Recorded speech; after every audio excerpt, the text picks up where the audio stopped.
Hello everyone, my name is Jamin. Thanks so much for visiting my channel. In this video, I have a Lenovo ThinkPad T14, the Gen 4 AMD model. I'm going to show you how to get inside, access your storage and your memory.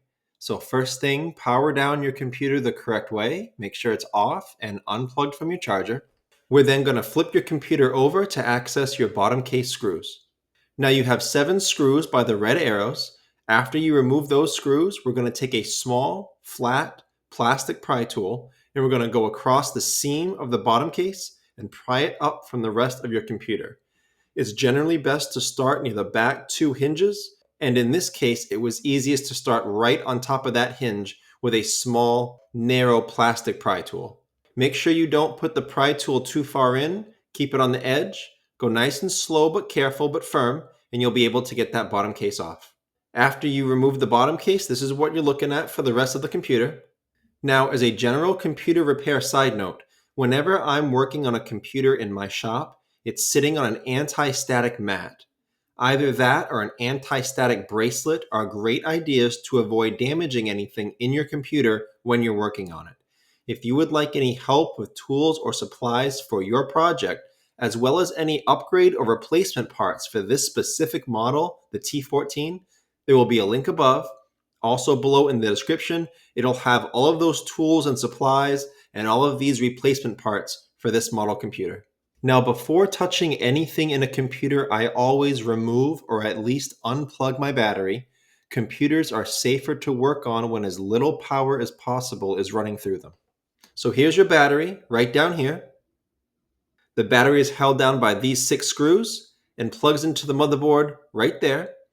And the plug itself is not wired, it's actually part of the battery. So after removing all the screws, you just lift the battery up and that unplugs it from the motherboard. Okay, so now that the battery is unplugged, we can proceed deeper into the computer. You'll see your solid state drive right here. This is your only storage port. It's an M.2 PCIe NVMe. This takes Gen 4 solid state drives, the larger 2280 sized.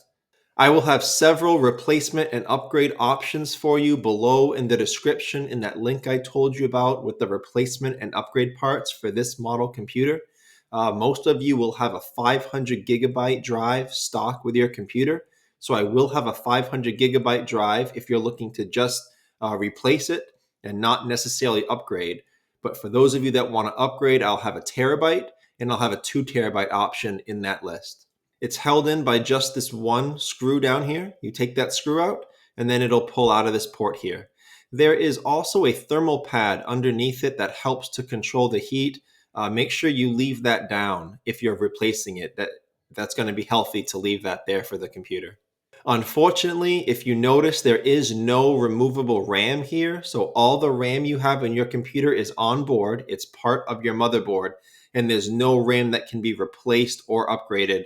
Unfortunately, with this model, we are seeing that more and more with newer computers. So I guess the last thing to shout out about this kind of operation, replacing a drive, if you do install a new solid state drive into this computer, you're most likely going to have to install an operating system to it.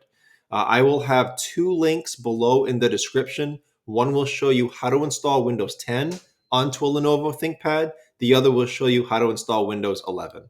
But that's the end of this video, how to get inside your ThinkPad T14 and access your storage and your memory.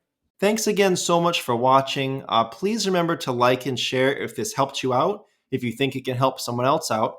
And feel free to subscribe if you enjoy DIY computer content like this, or if you just want to keep me on hand to answer any of your future computer questions. I do try to answer all questions throughout my channel at least a couple times a day. Also, feel free to check out the related links section below in the description. From time to time, I do try to add things in there that I think will help you with your general computer life, make it more productive, more enjoyable. So thanks again for watching, everyone. I look forward to seeing you on my next video.